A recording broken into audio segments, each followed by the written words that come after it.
morning and welcome, or good afternoon, and welcome to the Full Scottish today on Sunday the 18th of June. My name is Brian Liddy. I'm pleased to say that here today in the studio we've got two guests lined up for you. I'm joined today by Marion Fellows. Marion, you're a regular contributor to the show and you're SNP MP for Motherwell and Wishaw. Welcome. Thank you very much, Brian. Great to be back. Yeah, and Ian, it's been a while since we've seen you. Ian Fraser, you're a journalist and the author of Shredded Inside the RBS, the Bank That Broke Britain. So it's good to see you again. Welcome. Thank you. Great to be back. Okay, that's so. We'll go on to do the Ukraine update, day 480, and then we'll come back to discuss today's news items. So on Saturday, Vladimir Putin, speaking to African leaders who were pushing for negotiations between Kyiv and Moscow, gave a list of reasons why he believed many of their peace proposals were misguided and poured cold water on the plan which had already largely been dismissed by Ukraine. The African leaders were seeking agreement on a series of confidence-building measures, telling the Russian president it was time to negotiate an end to fighting. South Africa's president told Putin that the fight had to stop. This war must be settled through negotiations and through diplomatic means, said Cyril Ramaphosa after talks in the suburbs in St. Petersburg. After presentations from the Comoran, Senegalese and South African presidents, Putin challenged the assumptions of the plan. He reiterated his position that Ukraine and its Western allies started the conflict. Moscow says any peace must allow for new realities, referring to Russia's illegal and unrecognised annexation of 5 Ukrainian provinces, 4 of which it only partially controls. Ukraine has said any peace plan must respect its territorial integrity. Ukraine's Deputy Defence Minister, Hanna Maliar, confirmed troops were engaged in active moves to advance the counter-offensive in the south. Ukrainian forces around Bakhmut, captured by Russia last month, were trying to push Russian forces out from the outskirts of the devastated city. Russia did not officially acknowledge Ukrainian advances and said it inflicted heavy losses on Kyiv's forces in the previous 24 hours. 2 people died after a Russian missile strike on a village in the Kharkiv region in the northeast of Ukraine, according to Regional Governor Ole Sinubov. Jens Stoltenberg is expected to be asked to remain as NATO Secretary-General for another year. Stoltenberg's term has been prolonged 3 times and he was due to step down in September after 9 years. Mr. Stoltenberg has broad support and continues to be an effective leader, according to reports. The chances of Stoltenberg being asked to stay on have increased ahead of NATO's summit in Vilnius, with allies keen to display a unified position in response to Russia's war in Ukraine. Russia's Defence Minister Sergei Shoigu visited a military factory in western Siberia and stressed the need to maintain the increased production of tanks to maintain the needs of Russian forces in Ukraine. Moscow said troops destroyed 3 drones targeting the Druzhba oil refinery in the southern border region of Bryansk. Vladimir Putin confirmed Russia had deployed its first tranche of tactical nuclear weapons in Belarus. He said nuclear weapons would only be used in the event of a threat to the existence of the Russian state. Well, that's our final Ukraine update. Marion, I'll come to you first. Is there anything that struck you in today's update? No, I think it's another day of devastation in some ways for Ukraine and another day of Putin just refusing to recognise reality. It just seems to be there is no way out until Putin actually understands that he's not going to win. So it just goes on, it continues. Ian, what about yourself? Is there anything that struck you in today's update? I mean, you've got to admire the African leaders led by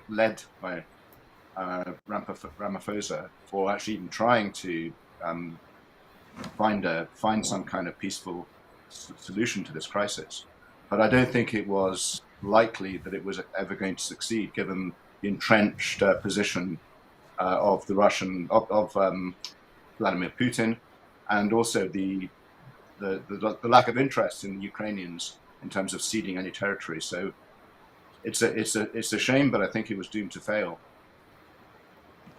Thank you, Ian. So I'll move on to our first item then. So news footage has emerged showing the Tory party staff at a Christmas party dancing, drinking and joking about COVID restrictions while lockdown rules were in place on the 14th of December in 2020. It's the first time that footage, actual moving footage, has emerged of one of the parties that broke rules in Westminster. In the video, you can see there's a karaoke machine with flashing lights. Partygoers are joking about how they're breaking the rules. This event, by the way, took place at the Tory Conservative Party HQ. It's not one of the parties that Boris Johnson joined. And meanwhile, on the very same day, on the 14th of December, Matt Hancock stood at the infamous podium inside Number 10 to tell the country that he was the then Secretary of State for Health. He stood at the podium in Number 10 to tell us that COVID cases were rising. There were over 18,000 new cases that day. There were 16,000 COVID patients in hospital. All of that was up from the previous week, and 420 deaths had been reported that day. Marion, again, I'll come to you first, because you're in Westminster as an MP. Have you any idea yet of how this is going down? I mean, it's since this video broke. No idea as such, but I mean, the video is just of an event that we all knew about. But as you said, Brian, it brings it much more home when you actually see live or video footage of people doing stuff. Still photographs are one thing, video footage is another. I think it's just yet another manifestation of how the Tories as a party, some of them, not all, but some of them, think that they are above the rules. And that because they have this attitude about other people being responsible and other people having to obey rules, and they don't, I think that's just further, if needed, evidence that they're not fit to rule. And Ian, what about yourself? What did you think or feel when you first saw the footage, if you have seen it? Yes, I have seen the footage that the Daily Mirror obtained, and I'm not that surprised, because we all knew there were lots of parties going on in Downing Street and in associated buildings such as Conservative Central Office. But I think the biggest disgrace, I mean, it doesn't look like a particularly wild party. It's like some people are obviously drunk and dancing and falling on it, and then the others are just sort of joking around in the foreground. So you don't really see a huge amount of the party. But it just reinforces how shocking it is that the people who were setting the rules, and in the team of those who were setting the rules, were totally the rules at that time. And it shows a complete contempt for the electorate, that anyone in government, either whether they're an elected politician or an aide, like many of these guys are, should behave like that. I mean, it's astonishing. It's utter contempt for the electorate is what I would say.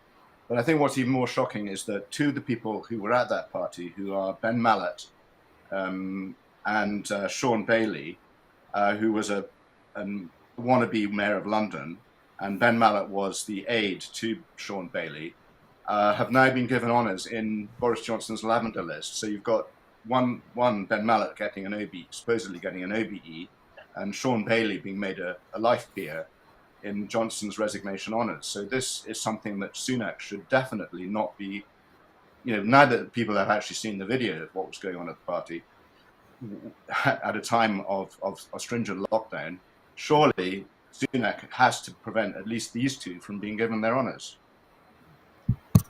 Thank you for that. Ian, you've actually preempted one of the questions that I was thinking about asking you this morning, but before we get to that, this has all taken place in the background of the Privileges Commission's report that came up with the conclusion that Boris Johnson misled Parliament, otherwise known as lied to Parliament. But also, let's just remind ourselves that Boris Johnson, he was not a good Prime Minister. He did not respond well to COVID. He locked down too late. He opened up too early, and that led to more sporadic lockdowns. he caused real harm, and let's not forget he attended parties for colleagues that were moving on to a new job while loved ones couldn't even hold hands with their own loved ones who were actually dying of COVID. You couldn't even hug a fellow mourner at then the subsequent funeral. Marion, again, I'm just really keen to find out from you what it feels like in Westminster with the Privileged Committee report. Do you have any contacts in the Conservative Party that you've had a chance to chat to that you can reveal what they think or feel, or what it feels like? I think it's the fact that so many former supporters of Boris Johnson are actually now, they may abstain, they may not vote, but many of them will vote in agreement with the committee report. I think it's really chilling when you're at Westminster, and if you look across the Thames, you can actually see the COVID wall. And it's a daily reminder for those of us who were fortunate enough to get through COVID without losing someone very close. It's a daily reminder when you're there that people suffered, people died, there are people still grieving, and that folk like Boris Johnson and Number 10 staff and the Conservative Central Office staff believed they were above the laws that they were putting forward. I've spoken to a limited number of Tory MPs, and the ones who will go through the lobby are the die-hard Boris Johnson supporters. I would expect Nadine Dorries, for example, to turn up tomorrow and go through the no lobby, but I think she'll be very, very much in the minority. Okay, thank you, Marion. Ian, that we all remember, I think, the phases that Boris Johnson went through when he was giving evidence, or not giving evidence, when he was talking, at PMQs.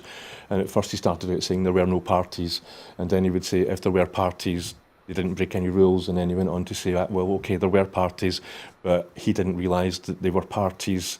So basically he was saying, I did it, but I didn't realise I was doing it. And then the actual Privileges Committee report, have you had a chance to read that or look into that, its actual findings?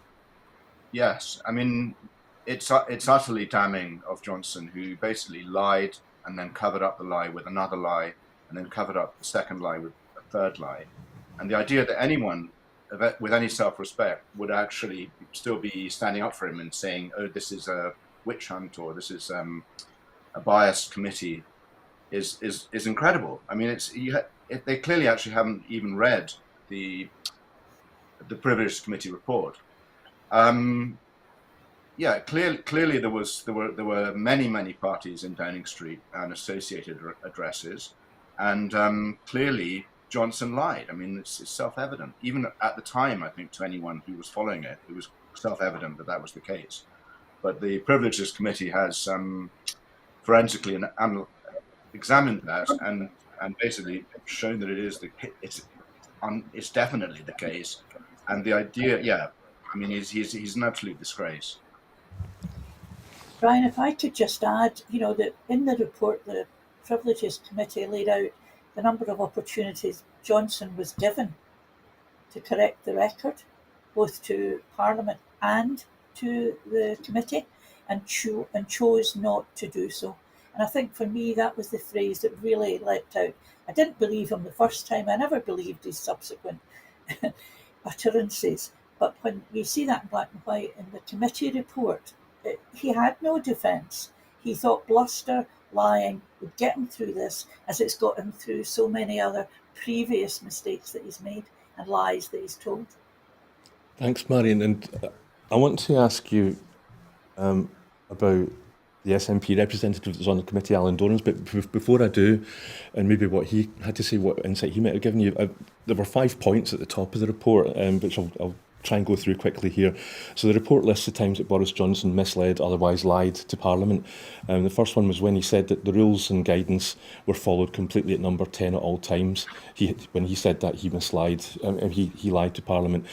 Then he went on, the report goes on to say when he failed to tell the House that his own knowledge of gatherings where rules were broken. So he failed to tell the House that he knew that parties had happened. one of these is what you referred to, Marion. He relied on repeated assurances that rules weren't broken. Those assurances to him were not accurately conveyed to Parliament. And he gave the impression that the Sue Gray report had to finish her report before he could answer questions. So he used that to hide from the facts that he knew what had happened and pretended that they didn't. And then this is the one that you were referring to, Marion. When he claimed he had corrected the record, but instead continued to mislead or lie to the House, he continued to mislead the committee over correcting the records. He said he had, but he had not corrected the record. He made continual denials to the committee. He was deliberately disingenuous when he tried to reinterpret his statement to the House to avoid their plain meaning and reframe them using legally impermissible reasons to justify the party. So you're quite right, Marion. The committee was very clear in stating that he had a chance more than once and he didn't take them. But Ian, what about Rishi Sunak? He's still quite quiet on all of this. What do you think he should do? Well, I think he is in a slightly difficult position, but I think he should have been quicker to endorse the report and to reprimand Johnson, or severely criticise, or whatever the word is, Boris Johnson. So yeah, he's coming across as a bit weak. He's not, he's not fully endorsing the report as far as I can see, and he's not showing his contempt for his predecessor. But I guess he is in a slightly awkward position because he was Chancellor of the Exchequer and may also have been implicated in some of the parties, or was implicated in some of the alleged parties, while he was the Chancellor of the Exchequer. So he's walking a bit of a tightrope on this one, I would imagine. It's a difficult position, but I think a stronger leader would have been quicker to endorse the report and condemn Johnson.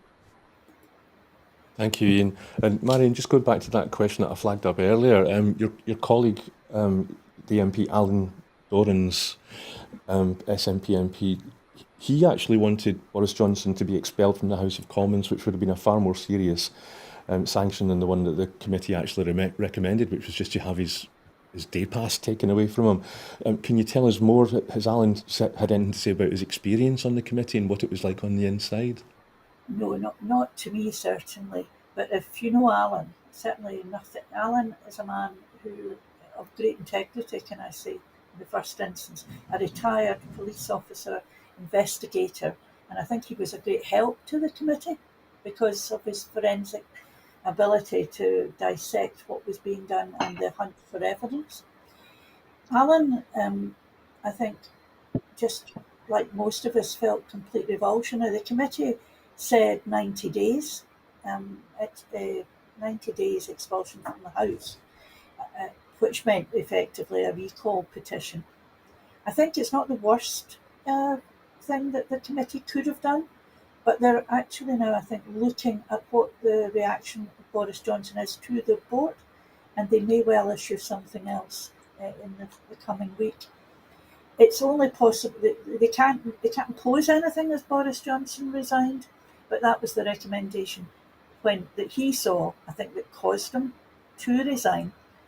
Alan wouldn't discuss and didn't discuss anything that went on in the committee, and it may be once this is all over we find out more, but I doubt it, because when you're on a select committee, if you're dealing with an investigation and you're dealing with the report, the subsequent report, you can only discuss the report once it's released, but you don't discuss how you got to that stage. Thanks, Marion. So it sounds like he's a professional, unlike the ex-Prime Minister. Absolutely. And you mentioned that it would have gone to a recall if Boris had stayed. Is it worth mentioning that if he had stayed to fight or to face the music, right now he would be going through the same process as Margaret Ferrier, the ex-SNP MP in Rutherglen, is going through right now? Yes, that would be absolutely right. But the reason I think he saw that, he must have seen the writing on the wall, and that's why he actually resigned before he was pushed in some sense. I think Boris couldn't be sure. I mean, the last time when he tried to stand against Rishi Sunak for leader of the Tory party and then become Prime Minister again, he flew back from holiday and discovered, I think, that there weren't enough folk that were going to actually support his bid to come back. So I think he obviously understood that this would have been unsuccessful if he'd had to go through a recall petition and another by-election. Yeah, and apparently he's now told people that support him, people like Jacob Rees-Mogg and Nadine Dorries, that they've not to do that. They've to vote for the report because he doesn't care and he just wants it to all be over and in the past. So that'll be interesting when we come to the vote.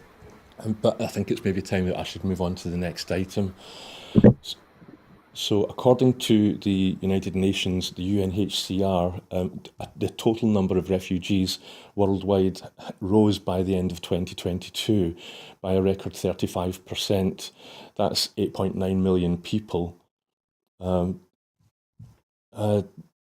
To reach 34.6 million, and yet the numbers of people dying in boats trying to get to safety is growing, and the United Kingdom wants to house refugees in barges, which are reminiscent of Victorian prison hulks.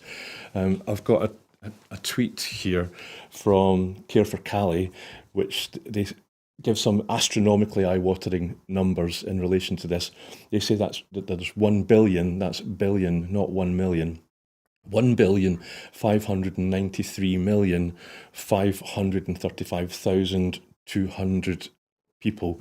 That's how much the government is paying an Australian firm to overcrowd refugees on what are effectively floating prison barges. A prison barge is not a home. So, Ian, I think you retweeted that. Yeah. Did you get a chance to look at the responses underneath the tweet, or have you got anything that you want to say? I haven't had time to look at the responses, but I mean the CTM, which is Corporate Travel Management, which is a listed company in Australia, is the company which is getting that £1.6 billion contract for 2 years to manage the floating barges from the UK government. And they seem to have quite a close relationship with both the Scottish government and the UK government, because CTM has the contract for managing the Airbus that is used for flying the Prime Minister and other senior political leaders around, which is the one that's painted in the Union flag colours. They are also managing I need to check this, but they certainly were managing 2 ferries that were being used to house refugees in Leith and off Glasgow. So, and that was a £100 million contract from the Scottish government. So CTM is certainly doing well out of the UK government and Scottish government at the moment. But the 1.6 billion contract, I haven't actually looked into the detail of it. It does seem astronomical for managing 2 prison barges for 2 years. No, it's 3 prison barges for a total of 2 years. I mean, I'd like to delve down into the numbers and see, how much that's going to cost per refugee or per refugee per day. The whole idea of having these barges, which were obviously introduced under the watch of Suella Braverman, the Home Secretary, is that it's supposedly cheaper than housing refugees in hotel, and because there have been protests outside refugees around England where refugees have been housed, often by right-wing or far-right elements, but also by others. So, but yeah, I mean, it just seems an astronomical amount of money, and it doesn't, even at this stage, look as if it's going to be particularly good value for money. CTM will be laughing all the way to the bank. Thank you, Ian. And Marion, again, going back to your position in Westminster, is there anything that you'd like to share from any debates that have taken place in the House? Any comments that have been made that you think are particularly relevant? Well, the illegal migration bill debates, and if you read Alison Phillis's, amongst others, her contribution to that debate, it was a magnificent speech she gave, but it was actually all about people. She named all the clauses for different refugees that she'd met. And actually, on the cost of these barges and the type of accommodation, wouldn't it be better if the government spent a bit more of their money on actually processing all the applications that are outstanding already, because just sticking folk on a prison barge effectively isn't going to change the backlog. And as we all know, most refugee applications are upheld. The way that they're trying to change the law in relation to what they call illegal migrants, and I call most of them refugees, is appalling. And they're going to take their rights away, but they're not actually. There's people are still waiting years to get their applications to stay in the UK put through government channels, and that shouldn't be allowed to go ahead either. Thank you, Marion. And here's just a couple of, this isn't just, I mean, it says it's international, United Nations Refugee Agency. They said that the war in Ukraine has led to the largest annual increase of people forcibly displaced by conflict. And you're absolutely right, Marion. We should always remember that these are people's lives that are being ripped apart. But they also went on to say that there are other countries that often don't get mentioned much in the news. The ongoing, there's conflict in Sudan is one of the biggest causes in the growth of these refugees. In Myanmar, the number of forcibly displaced people rose by 331,600 since 2022. The number of people in the Democratic Republic of the Congo increased to 6.2 million. Ian, I just wonder, is there any one of those that you might want to have a look at and highlight? Do we have time even? Yes, we do. Well, I would say I totally agree with Marion that, these are often very, very vulnerable people who are fleeing war zones or fleeing their home countries for other reasons. People don't pay, thousands of pounds to cross the channel in a rubber dinghy unless they are really desperate. So I think the whole rhetoric of the Tory government is basically, one could say, racist, but it's xenophobic at the very least.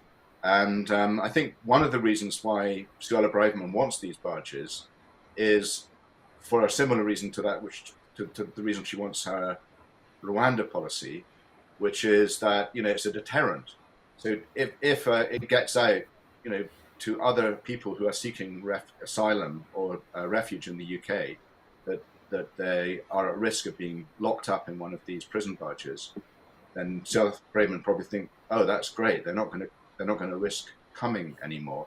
So it's a kind of it's to do with the visuals. No, what's the word? It's to do with the appearances rather than necessarily the fun. Yeah, it's pour encourager les autres, as Voltaire would have said, or did say. So yeah, it's the totally wrong way of doing it.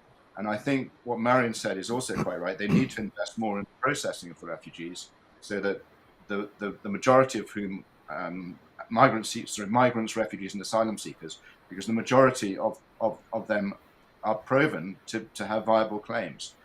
If you just speed up the process, then they wouldn't even need these things.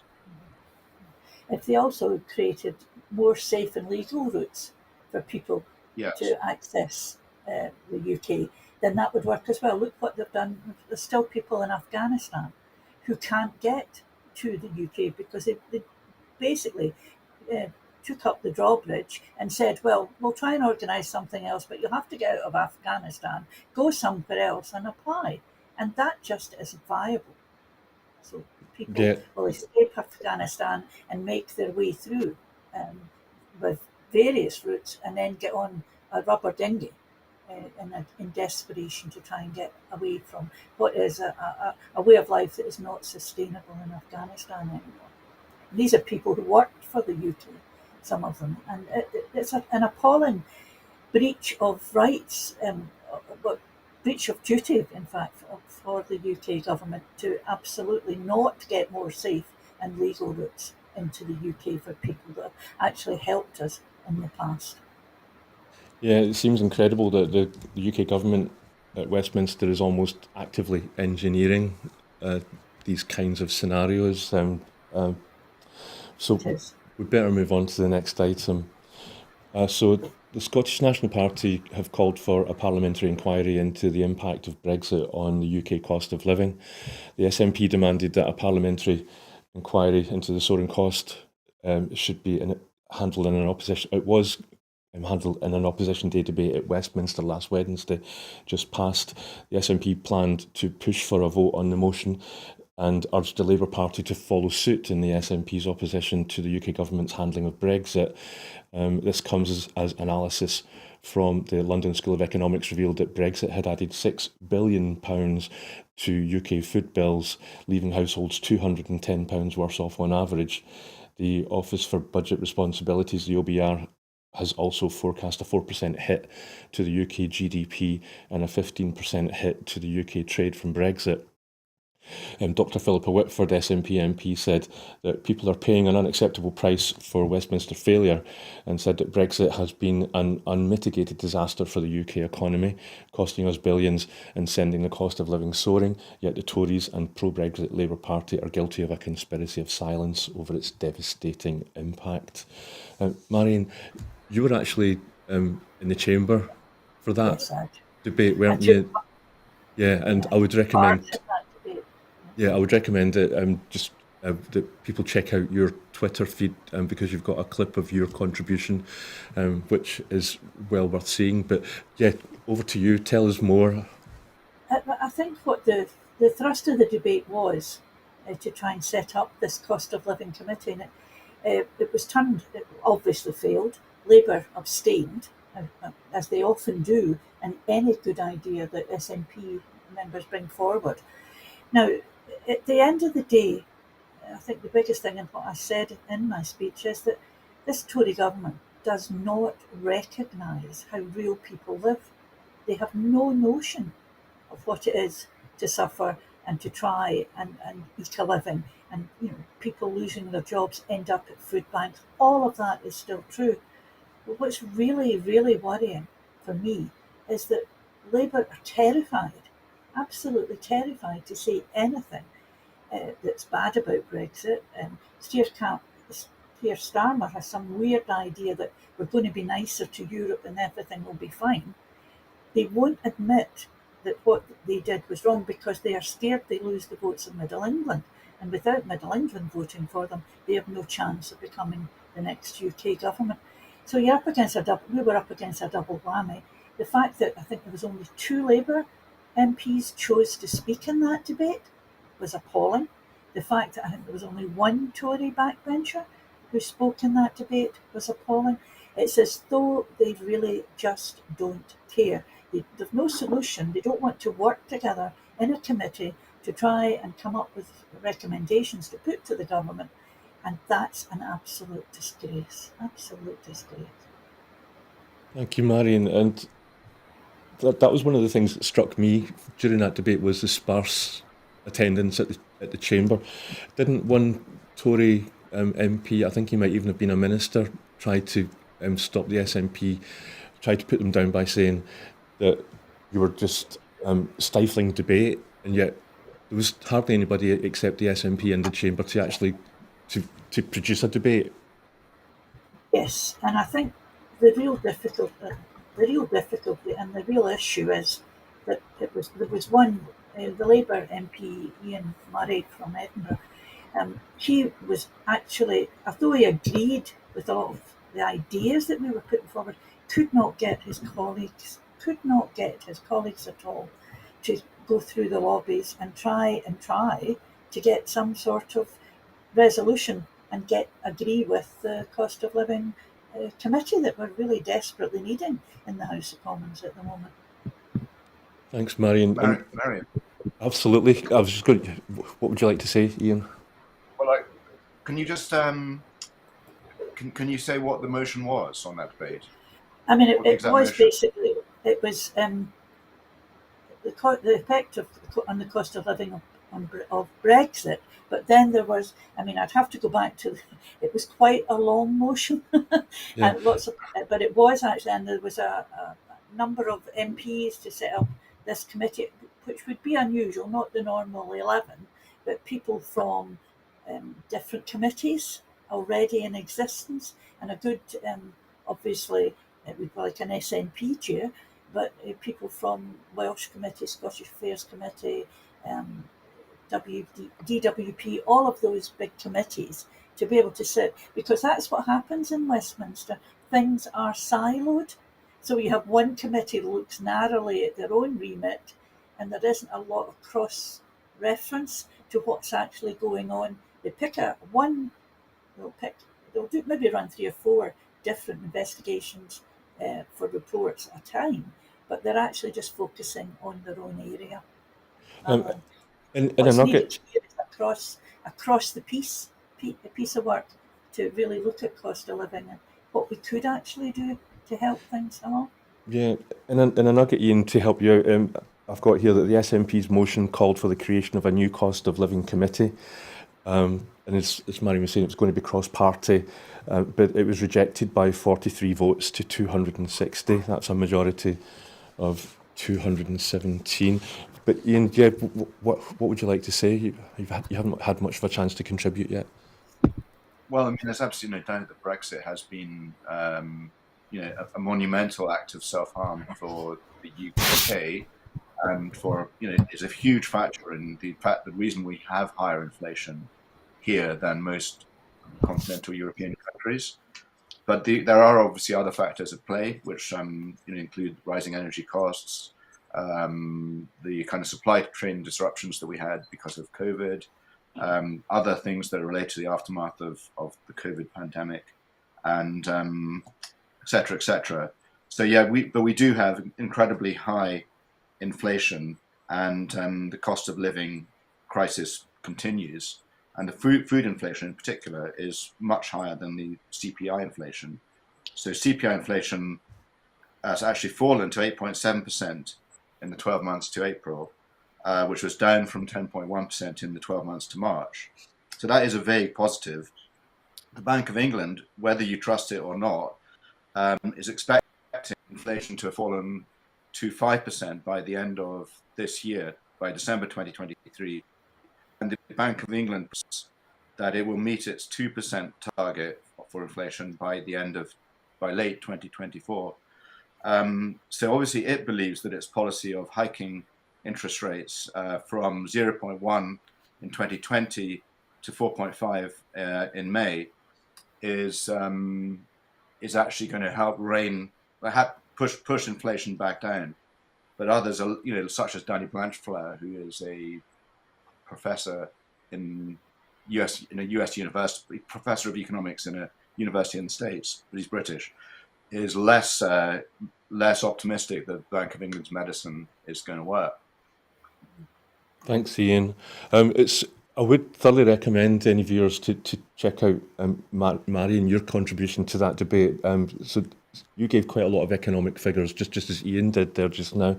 But you then went on to make it a human story you talked about food banks, grown men crying, how there's security tags in shops on baby milk, and parents diluting baby milk to make it last longer. And I loved when you said that for you as a grandmother, it was just not on. Yeah, I don't know. I would totally agree with Marion that the current front bench in Westminster is completely detached from this kind of thing. Many of them are multimillionaires through previous companies they've set up, like Jeremy Hunt or Rishi Sunak. We know is incredibly wealthy through his own endeavors, but also through his wife, who owns, I think, 5% of Infosys, which is one of the largest companies in India. So, yeah, they are in a different league whereby it's almost impossible for them to understand the sorts of things that Marion's describing about formula milk, and the pressures that ordinary people are feeling.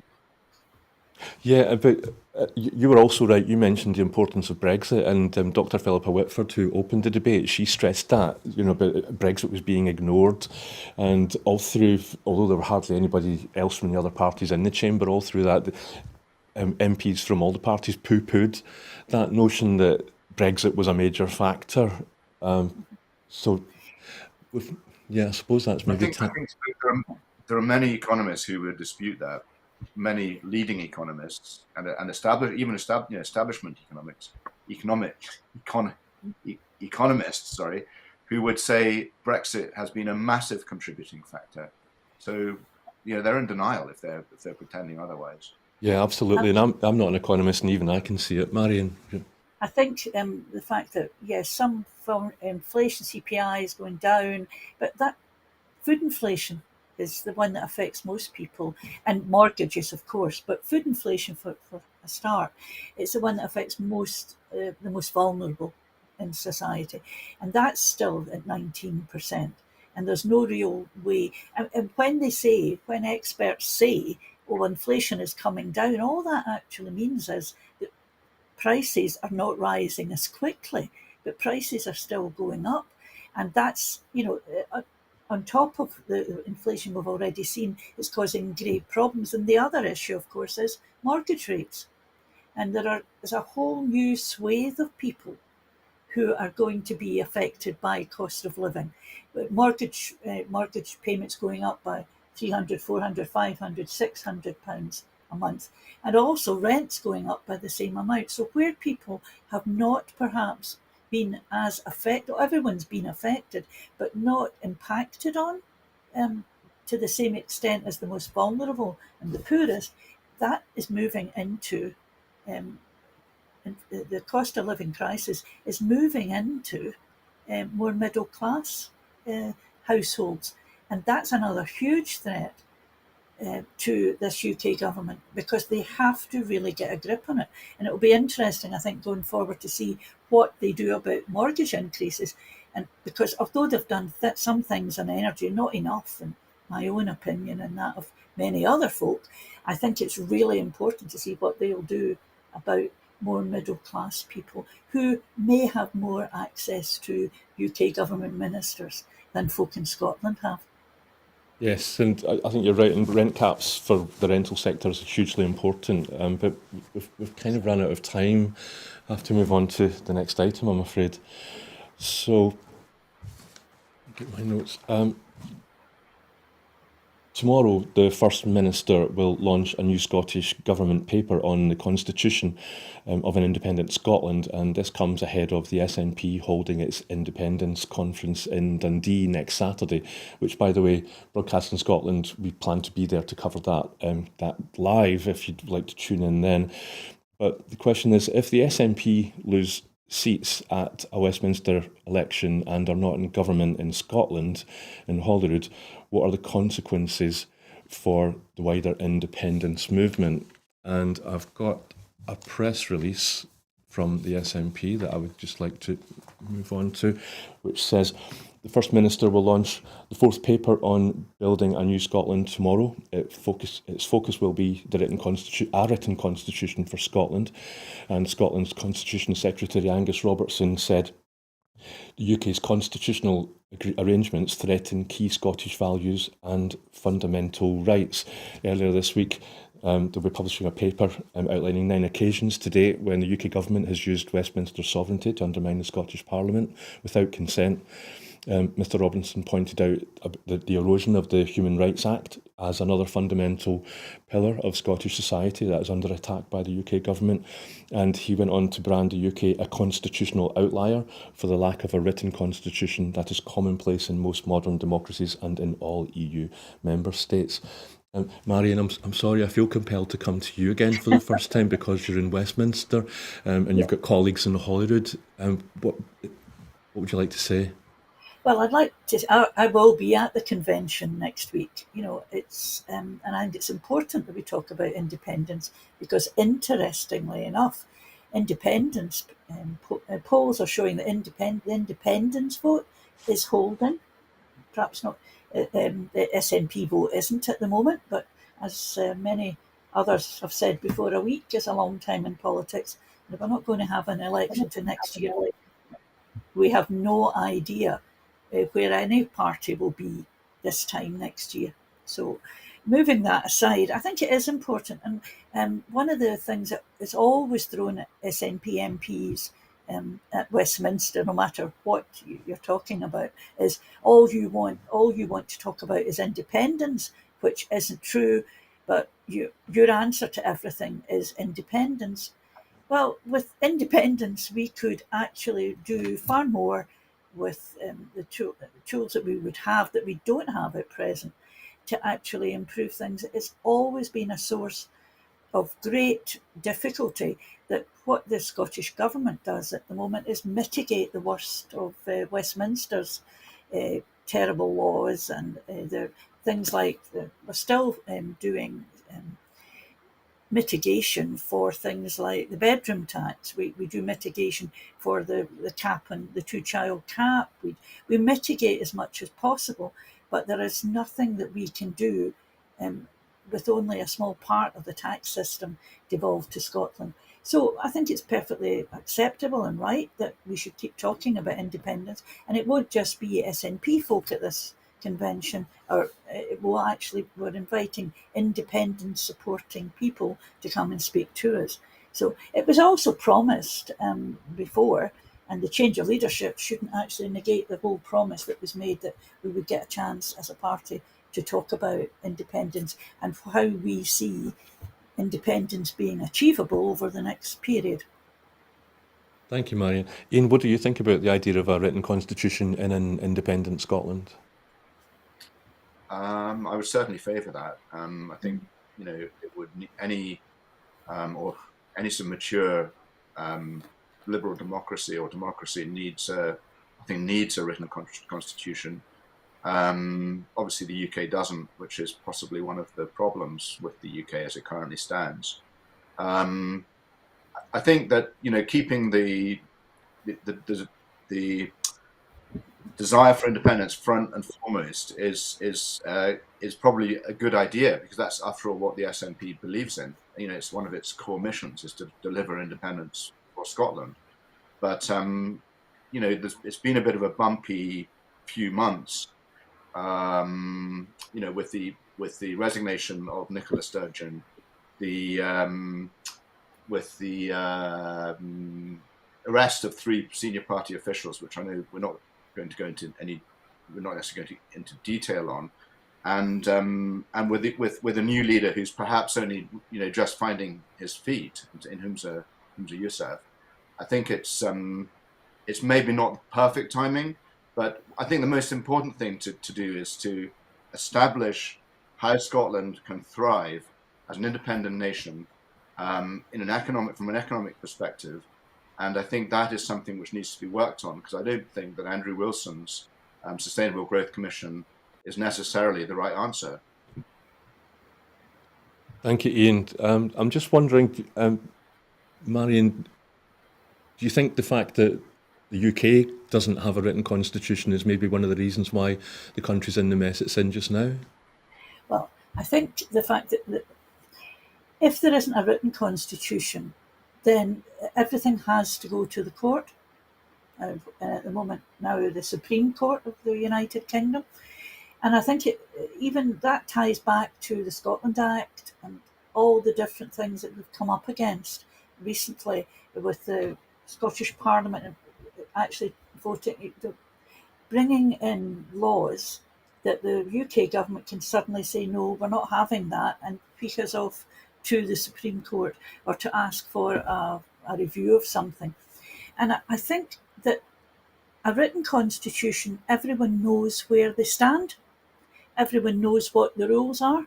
And it would stop this farce that's going on just now, where the Scottish Government does something, the Scottish Parliament, I beg your pardon, not the Scottish Government, this is the Scottish Parliament who agree to something. And if the UK Government doesn't like it, then they invoke the fact that the courts into any argument that they're bringing forward. And that's not good for Scotland, and actually it's not good for the UK, because people do not know where to stand on anything if you don't have a written constitution. Like many other countries, and any other country that's achieved independence in the last 100 years has it written down, what's allowed, what's not allowed, how you do this, how you do that. And I think it would be remiss of the SNP not to bring forward an idea of a constitution if and when we become an independent country. So it sounds like Independence 101 then, but so Marion, there won't be, am I right in thinking that at the conference next week there won't be a decision made Is that right?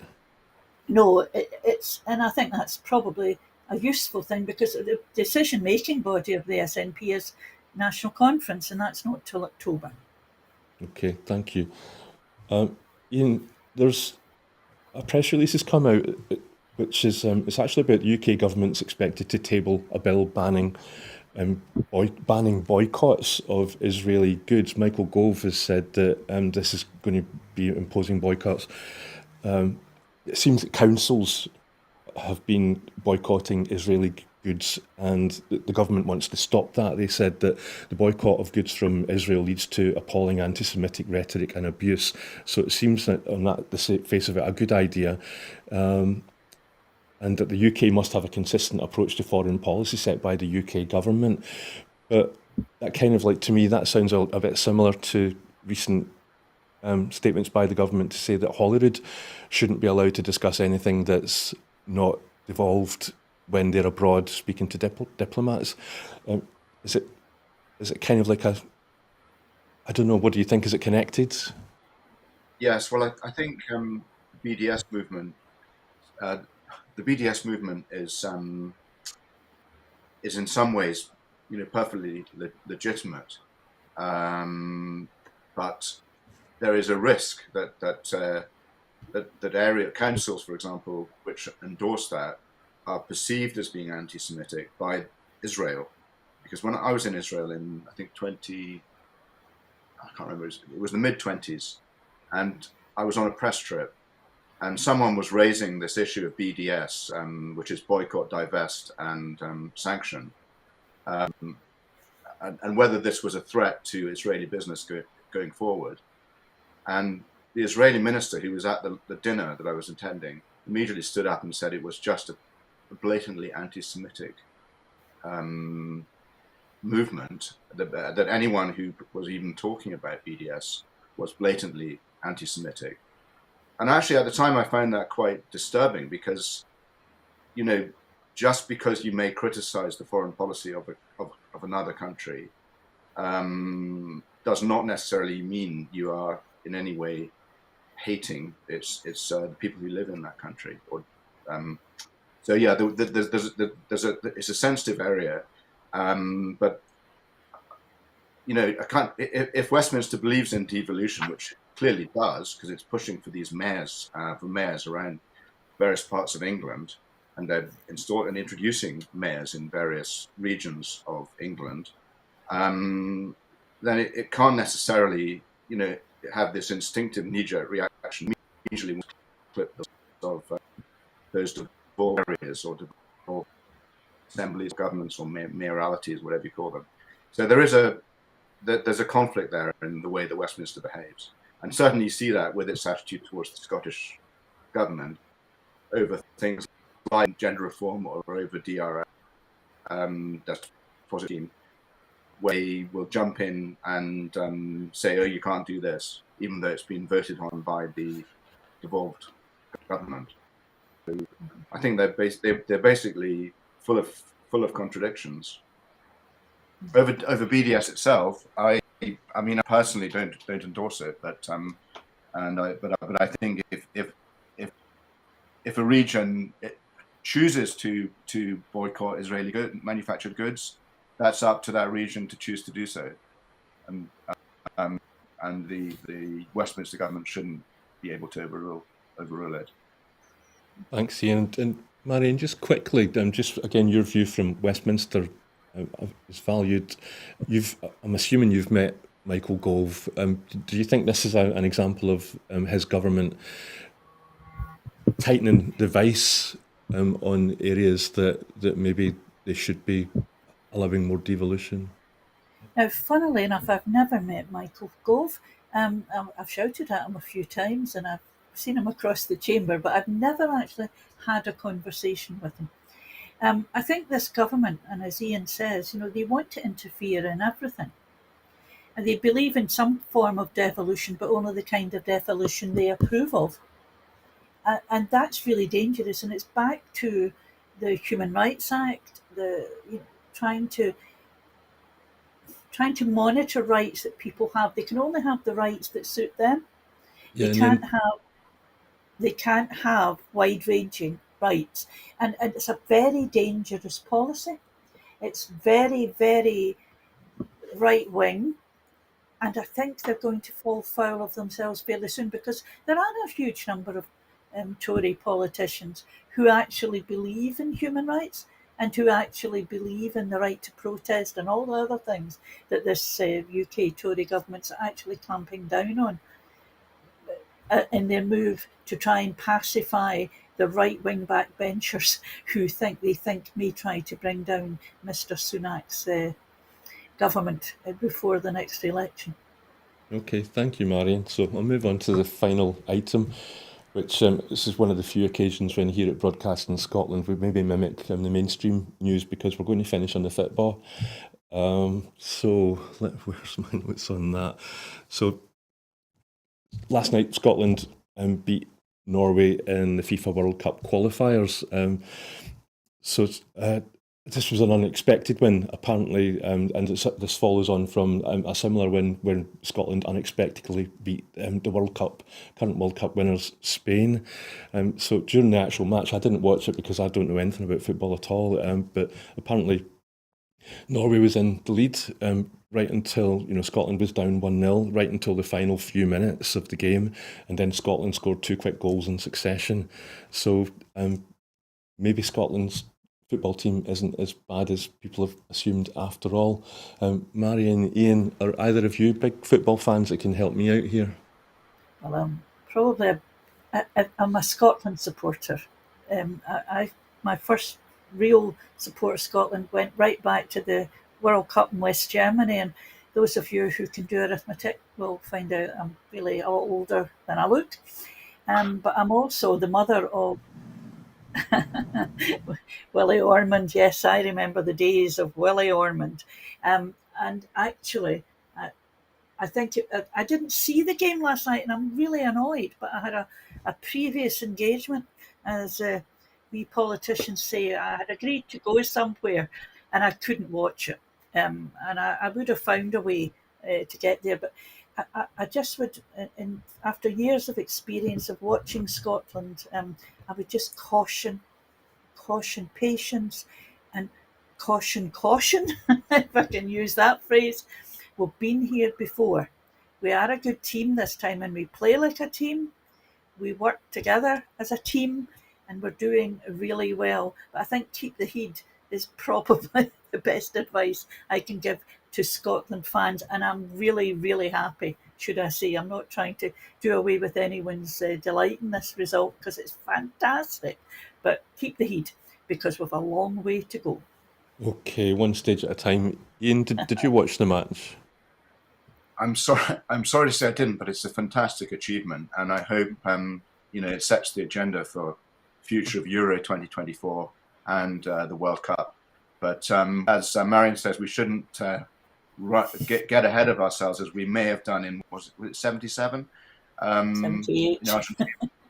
78 in Argentina, when a lot of Scots seemed to assume that just because we qualified, we were going to win the World Cup. So fantastic. Horrible if you're a Norwegian player. Yeah, and I'm kind of feeling bad that I didn't make a note of the 2 players that scored the goals. So if you're out there watching, congratulations, well done. And also, if we had more time, I would have liked to have gone into the kind of political side of football, and how in Scotland we don't get to watch our team play for free on terrestrial TV, and MSM Monitor on Twitter noted that the Sunday Mail's headline today wasn't about the Scotland win, it was an anti-SNP story, which would have been interesting to talk about. But I'm afraid that's all we've got time for. Marion, thank you very much for joining us today on a Sunday afternoon. And Ian, also thank you to you for giving us your time and your insights. No worries. Okay, so we'll see you both again, I hope. My pleasure. Yeah, I'll let you get back to your weekends. So that's it for this week's Full Scottish. But before I go, I just want to remind you that here at Broadcasting Scotland, we do depend on the generosity of our supporters. So to everyone who has donated and to everyone who has signed up to make a regular monthly payment, we thank you very much. You know that our programmes will always be free to view. However, if you can afford £5 a month, please do consider becoming a Broadcasting Scotland supporter. Right now, we have a pressing need to raise £30,000 to pay our bills and ensure that we are able to continue making these programmes. So thank you again to our guests, Marion Fellows and Ian Fleming, and goodbye to you at home. Thank you for watching. I'm sorry, Ian Fraser. I'm so sorry. I'm terrible. So sorry. Anyway, goodbye.